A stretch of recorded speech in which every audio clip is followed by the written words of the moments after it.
Hello guys, welcome back to the channel. This is Pratik and you're watching Sports Question, where we don't just talk about sports on the surface but in depth. So, today we'll be talking about India vs England third test match preview, which will be played at the iconic stadium of Lords. So far, the series has been great, amazing and excellent to watch, especially for a neutral fan. India and England have played really good brand of cricket, especially India. And I think it's a shame that India is 1-1 squared off with England, as I think India played really brilliant cricket, especially batting wise in both the test matches. Unfortunately, in the first test match, some poor lower order batsmanship, some clumsy fielding, and poor bowling resulted in India losing the test match, especially on the final day where even the captaincy by Shubman was not top of the march. And unfortunately, India lost that test match. I think India should have won that, but they bounced back excellently, winning the first ever test match in Edgbaston. It was a historical test match in itself. For other reasons, which were positive for Indian cricket and Indian cricket fans going into the future. Shubman Gill, the now India Test captain, scored 430 runs, which is only behind Graham Gooch's 440 odd, which he scored against India in 1990. The young Indian batsman has shown the world that he is up for the responsibility and that he is there to take this format by the horns. But while the headlines was of Shubman Gill, it is important to note the contributions of Ravindra Jadeja, Akashdeep especially, who dedicated his 10-wicket haul, his first in Test matches, and the first since Chetan Sharma did it back in his day, to his sister who is suffering from cancer, which was a very heartwarming and emotionally connected moment for most of the Indian fans. And it was really great to see that. Siraj also had a great Test match, picking 6 for in his first innings. And whenever India wins a historical test match, is always Siraj there, right, guys? And it's such great camaraderie to see Bumrah, Siraj, and Akashdeep hugging together.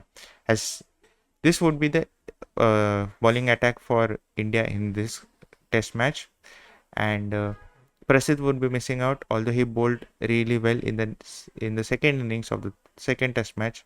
But Bumrah is coming back, so unfortunately, Prasid has to miss out.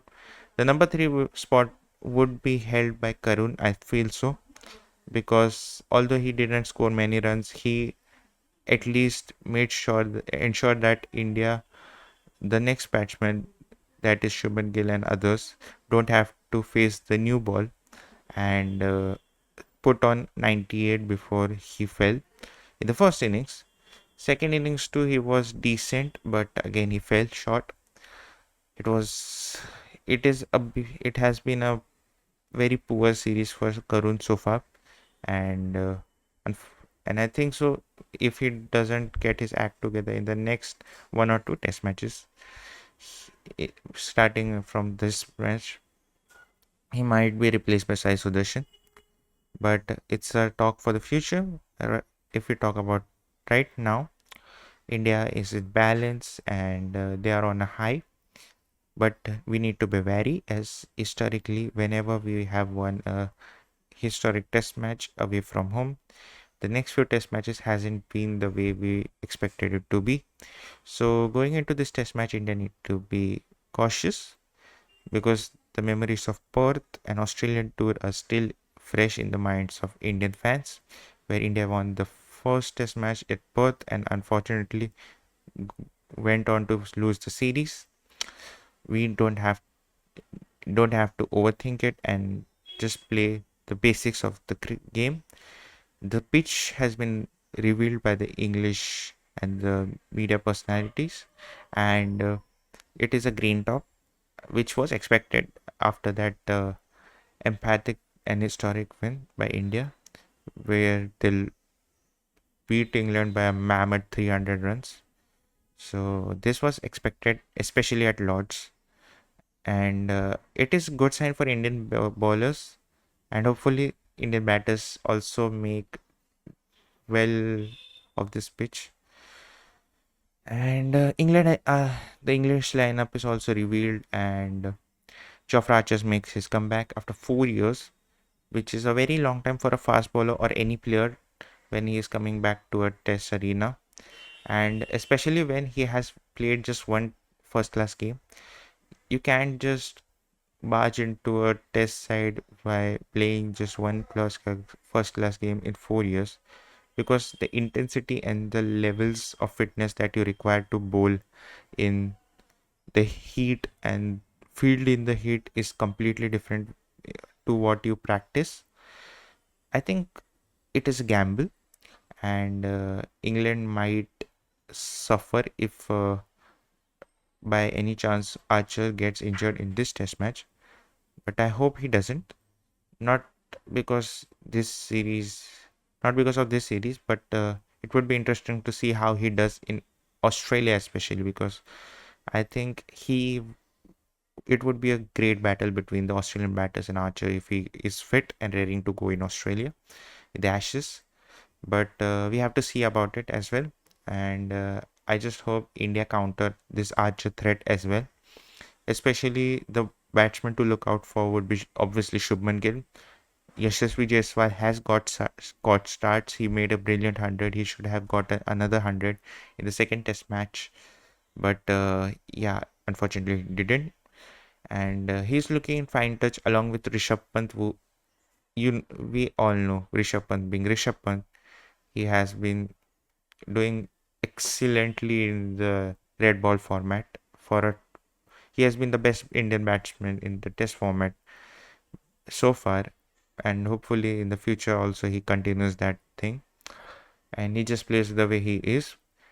And another spot of bother is NKR, who unfortunately didn't do much in the second test match, but I hope he also comes back in form just like Karun, and hopefully both score some decent runs under the pocket so that India cover all bases as well.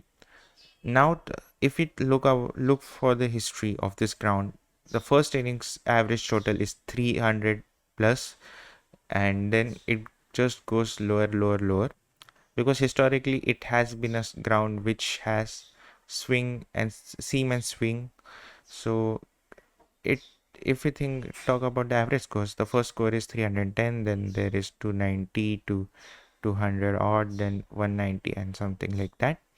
So it is a ground where you can't chase much in the last innings.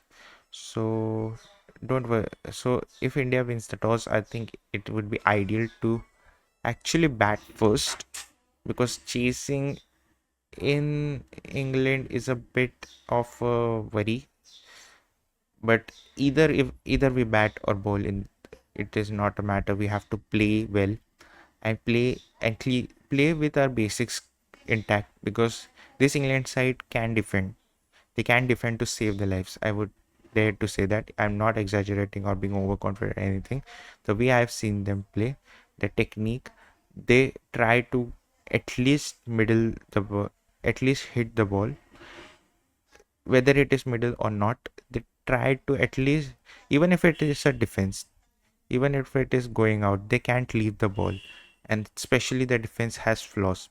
So in I expect India to exploit this, although they will be here coming with some doing some homework. But the gap between the second and third test match wasn't that much, so India still have a chance. If India can get back and get them under the pocket and trap them, I think India have a clear chance to go 2-1 up, and that is my prediction that India will win. The top scorer of this match might be someone we won't be expecting much, but I think KL Rahul might be the person who would score more in this match. The second person I think who would score more is Shubman Gill, but the first person is KL Rahul. The highest wicket taker on this round from India for me would be Mohammad Siraj.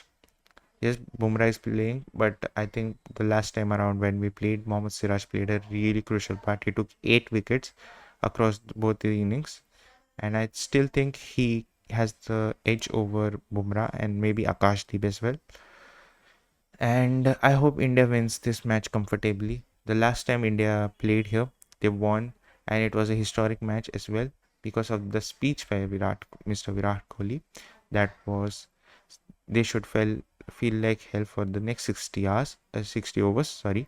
And yeah, but for me, that test match is more memorable not because of the speech by Virat and the bowling that India did, but because of the batsmanship that the Indian bowlers did.